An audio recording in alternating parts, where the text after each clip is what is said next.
Welcome to the Triangle Center for Spiritual Living. Can we talk about this day? It is absolutely gorgeous. I was on my way in today, and I don't know if anybody else was on outside.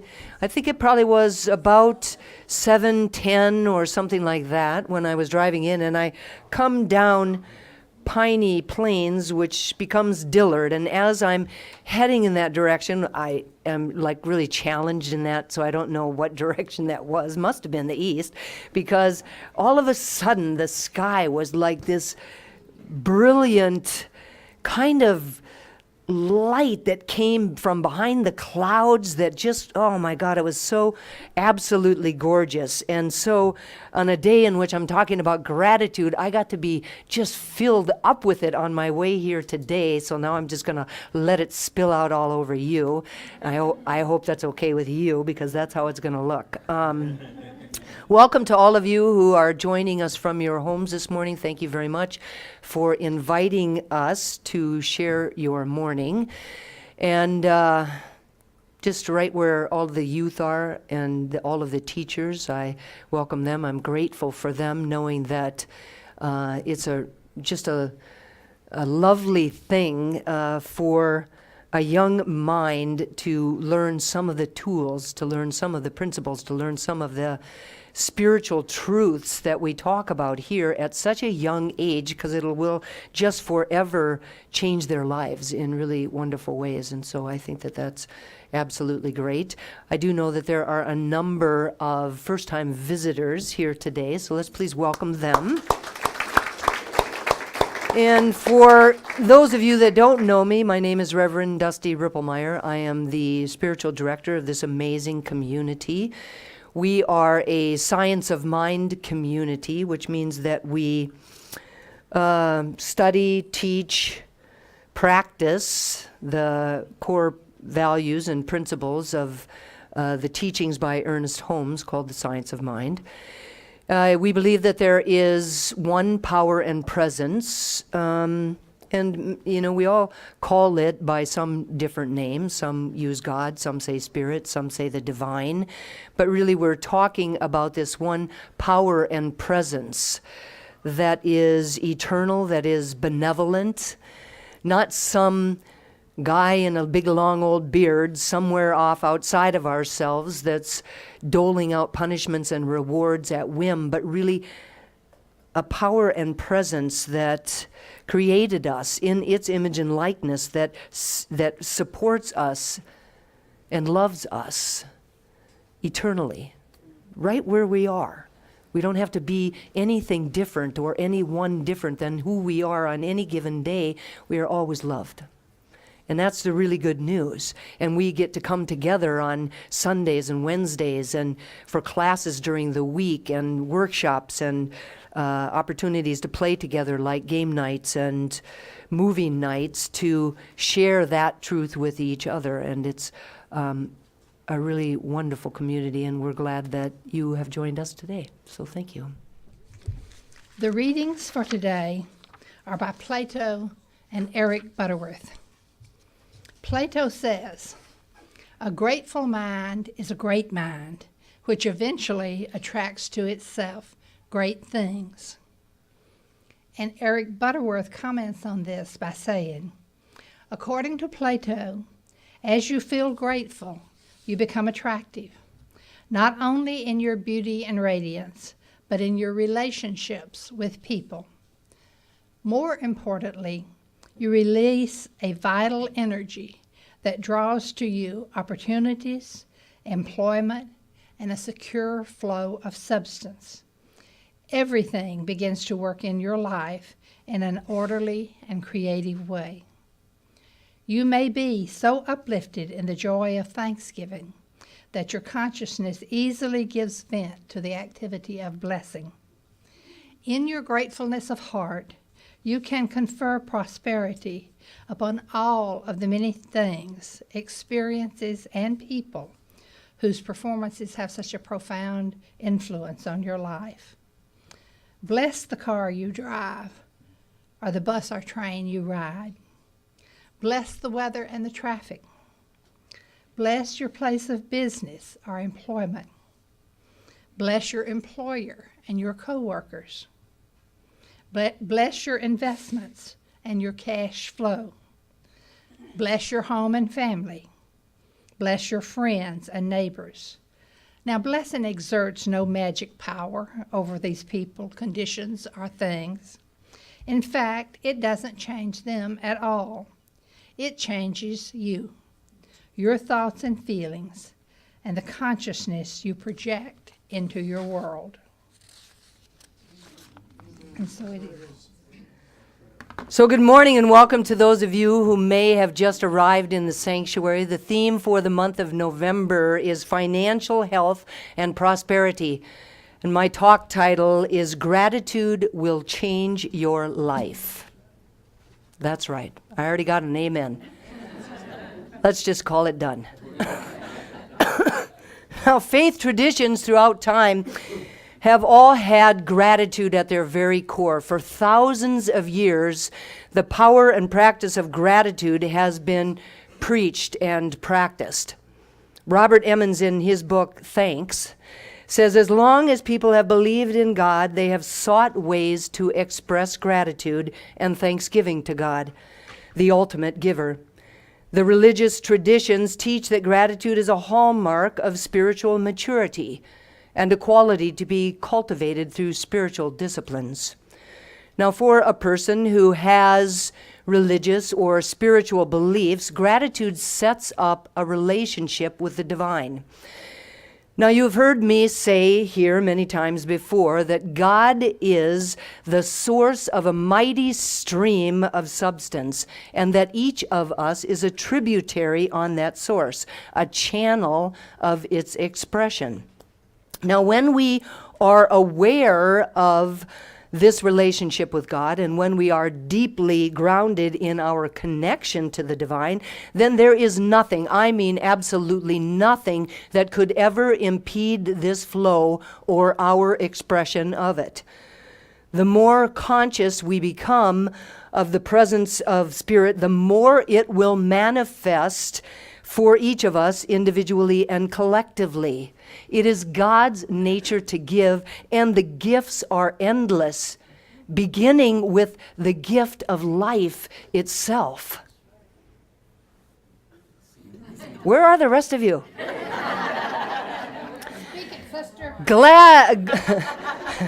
Yes, gratitude is a glad acknowledgement of God's generosity. Now, whether or not we are spiritual or whether or not we are religious, there is a fundamental spiritual quality to gratitude that transcends all religious traditions. Gratitude is a universal human experience, an attitudinal response to life. An attitudinal response to life. Frederick Strank, a scholar of world religion, says, in this attitude, people learn to recognize that they are connected to each other in mysterious and miraculous ways that is not fully determined by physical forces, but is part of a wider or transcendent context. So gratitude implies humanity. Gratitude implies humility. It is a recognition that we could not be who we are or where we are without our connection with each other or without this reciprocal contribution that is always flowing between us.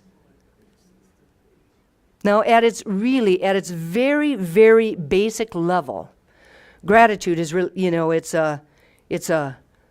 about a manner, right? It's a feeling or an attitude that's in the acknowledgement of a benefit that we have received or that we are going to receive. Or it might be an emotion that's expressing an appreciation for what we have.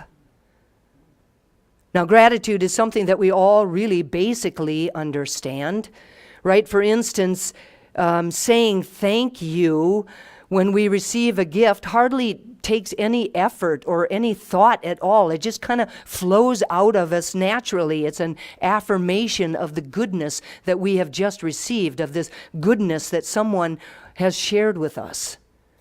Now, in the same way, when someone thanks us for something that we did for him or her, this too feels really welcome and pretty natural. Now, through gratitude, we affirm that there are good things in life.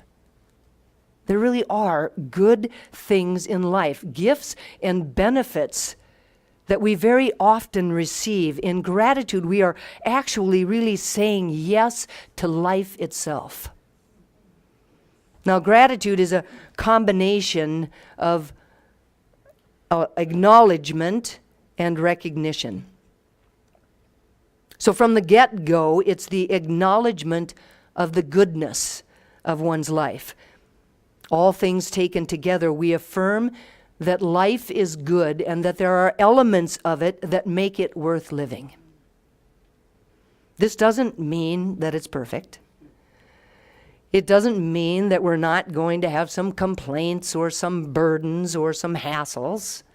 But when you take the time to take a look at life as a whole, gratitude encourages us to identify some amount of good that is actually in our lives, because some amount of good is actually in all of our lives. And if we really, really thought about it,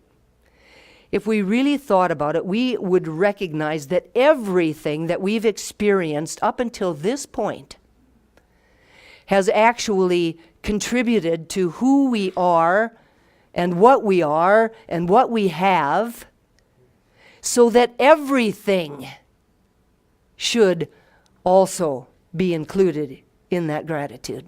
Everything. Now, second, gratitude is recognizing that the source or sources of this goodness lie at least somewhat outside of ourselves. That the object of gratitude is other-directed, like we can be grateful to other people or grateful to God or to our animals or to a particular experience that we've had. Thanks and any other kind of expression of gratitude is really directed outward to the giver of those gifts, whether that's someone else in your life or whether that's God. Now, Robert Emmons says recognition is the quality that permits gratitude to be transformative. To recognize is to cognize, or to think differently about something from the way that we have thought about it before. To think about something differently from how we have thought about it before. Now, because many of us have been involved in this conversation here for sure over the years, there's really no surprise that there are many benefits to practicing gratitude that really encompass physical, mental, emotional, and social levels. Now, studies have shown that on a physical level, people who practice gratitude have stronger immune systems and are less bothered by their aches and pains. They exercise more, and they take better care of themselves. They sleep longer, and they feel more refreshed when they wake up. They even have lower blood pressure. Adults who keep gratitude journals on a regular basis also exercise more regularly, and they report fewer illness symptoms. On a mental level, people who practice gratitude are more alert, awake, and alive. Emotionally, they have higher levels of positive emotions. They experience more joy and more pleasure. They are generally more optimistic and happy. In daily studies of emotional experience, people report feeling grateful, thankful, joyful, enthusiastic, and appreciative. When people experience gratitude, they feel more loving, more forgiving, and closer to God. People who are grateful generally feel better about their lives as a whole, and they are more optimistic about the future. Doesn't this all sound good? Socially, grateful people are more compassionate, more generous, more outgoing, and more altruistic. Gratitude leads to feelings of interconnectedness and improved relationships. People report that they feel less lonely and less isolated. Gratitude maximizes the enjoyment of the good that surrounds us. It maximizes our enjoyment of others, our enjoyment of God, and our enjoyment of our lives. Amazing things happen when we simply enjoy what we have been given, when we want what we have. Robert Eamon says the significance of gratitude lies in its ability to enhance human life.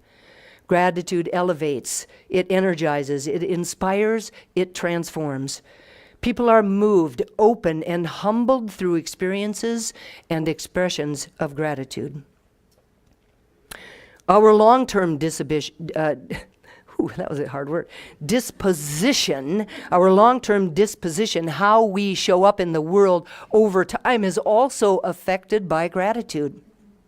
Research has shown that that grateful people have greater levels of joy, enthusiasm, love, happiness, and optimism. The practice of gratitude as a discipline protects us from the destructive impulses of greed, envy, resentment, and bitterness. Grateful people are more able to effectively cope with the stress of everyday life. And they also may show increased resilience in the face of major catastrophes. The benefits of gratitude come from the long-term cultivation of an attitude of gratitude. Heard that word before, yeah? That phrase, an attitude of gratitude. So for me, an attitude of gratitude is a context for living that says that all of life is a gift. This is an attitude of gratitude. All of life is a gift. The motivational speaker Anthony Robbins says, develop an attitude of gratitude and give thanks for everything that happens to you, knowing that every step forward is a step toward achieving something bigger and better than your current situation. This is how gratitude will change your life. All of this is amazing, yes? And it's really wonderful, and yet the fundamental truth is that gratitude is about way more than just an expression of good manners. Way more. It's actually the foundational secret to life, to having the life that we wish to have. If you've been coming here for any length of time, you would know that we believe that gratitude operates through spiritual laws that actually govern our whole life. Spiritual laws that work like other universal laws like gravity or the law of electricity, that they work in the exact same way with mechanical, with scientific, with mathematical regularity. They always do it the exact same way every time for everybody. Now, the laws that affect this gratitude are the law of attraction and the law of gratitude. Now, the law of attraction says that like attracts like. This law governs all of the energy in our universe, from the formation of an atom to the movement of planets around the solar system. It operates within our personal lives by operating through our thoughts, our feelings, and our words, and our beliefs. Now, so for example, if you think, I don't have enough money, or you think, I am never going to find the right and perfect person, then through this law of attraction, you will attract into your life more of those same kinds of experiences. More, I don't have enough. More, I'll never be able to do it. On the other hand, if you were to think about what you are grateful for and to speak those words such as, I love my job. I do. I love this job. I love my job. Or you could be saying, I have the most amazing children ever. And if you really feel sincerely grateful about that, then the law of attraction must draw unto you more experiences like that. More experiences of love, more experiences of joy. The grateful mind is constantly fixed on the best, and therefore it becomes the best, and therefore attracts only the best. Zig Ziglar, who I told him in the earlier service, was the football coach at Minnesota when I was an athletic trainer there. Zig Ziglar. He says, the more you are thankful for what you have, the more you will have to be thankful for. The law of gratitude says that action and reaction are always equal, except that they happen in opposite directions. So if your gratitude is strong, then the reaction in the manifest universe will be strong. If your gratitude is continuous, then the reaction in the manifest universe will be continuous. Our thoughts, our words, our feelings, our beliefs are so powerful. They have so much power that is really beyond our imagination. And gratitude acknowledges that power, acknowledges our ability to create. It focuses our attention on what we have. And again, if you've been coming here for any length of time, you know that whatever we put our attention upon increases. Whatever we put our attention on grows. Gratitude is a state of mind, an attitude that magnetizes all good to us, abundance and prosperity in all of the different ways that can show up. Now, the way that gratitude works, continually manifesting that which we are grateful for, becomes a constant reminder of just how abundant the universe actually is, and how we can trust in that unending flow. All faith is born of gratitude. The grateful mind constantly expects good things, and expectation then becomes faith. The reaction of gratitude upon our minds and upon our lives produces faith. And then every outgoing expression of thanksgiving, every outgoing expression of gratitude, every outgoing expression of appreciation just simply increases it. So faith is the evidence of things unseen. With faith in mind, the invitation is to not just be grateful for what we have right now or for the things that might be happening in this moment, but to actually be grateful and to give thanks in advance. In advance, to give thanks for things that we say, that we know are going to happen. Say thank you with full expectation of their manifestation, knowing that our words, backed by this committed expectation, cannot help but return to us fulfilled. They cannot help it. It is a law. The invitation is to express gratitude, to stand firmly grounded in faith, and then to act confidently as if the thing has already happened. Plato, as Betty said earlier, said, when you feel grateful, you become great and eventually attract great things. This is how gratitude will change your life. Now, gratitude as a spiritual practice involves conscious choice. It's an approach to living that can be freely chosen. It doesn't depend upon objective life circumstances such as health or wealth or beauty. We can select gratitude from a limitless array of possibilities for ways of being in the world. Limitless. Gratitude is one of them, and we can choose it. We can choose to be grateful even though our human perceptions seem to be telling us that there's absolutely nothing to be grateful for. We can make a conscious choice to know that our internal reactions are not determined by external forces. We can choose to see blessings instead of lack. We can choose to see blessings instead of challenges. We can choose to view our world, our lives, our experiences from a higher view, from a more expanded consciousness.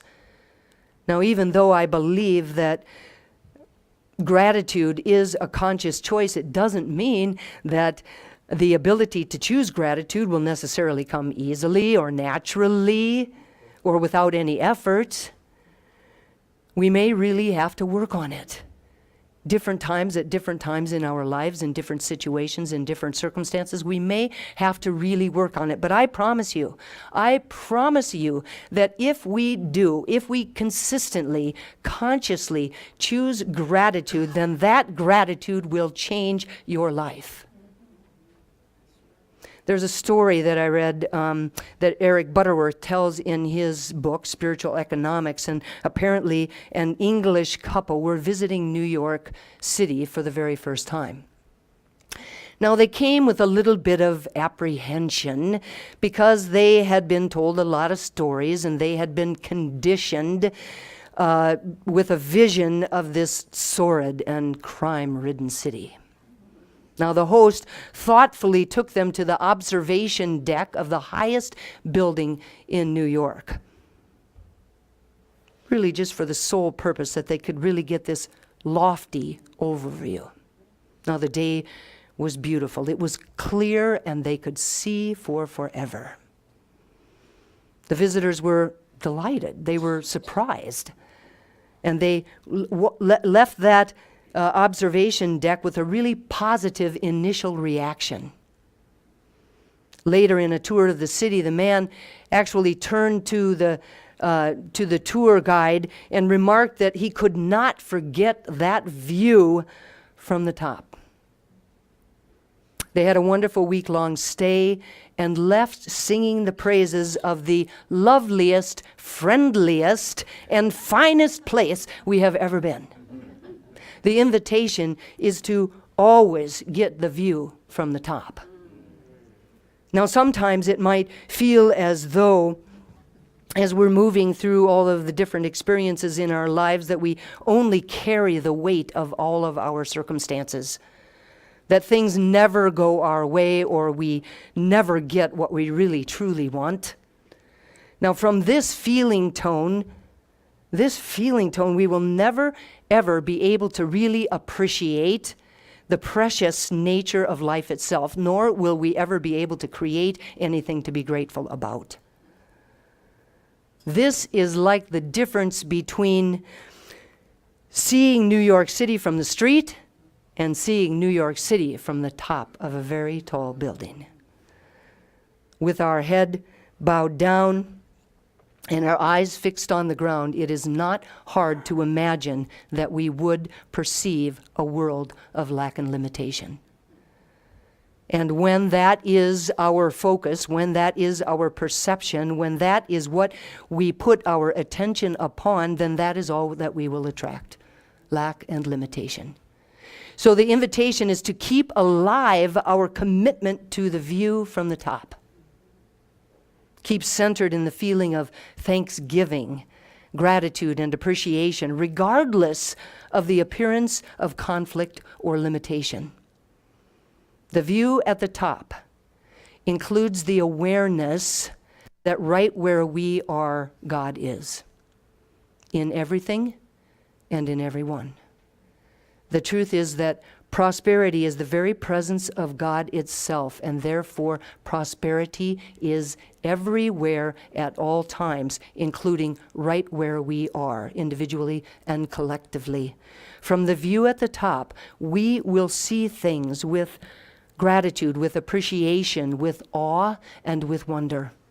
Contemplating all changes that we are going through in our lives, contemplating all challenges that we might be going through in our life from that higher view, from that place of gratitude and appreciation, our lives will transform. Gratitude will change your life. And so it is.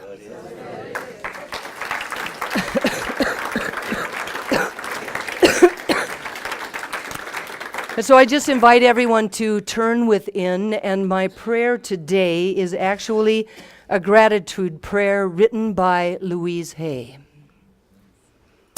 The prayer is written in the first person, so I just encourage everyone to hear it as though it was your own voice that was speaking it.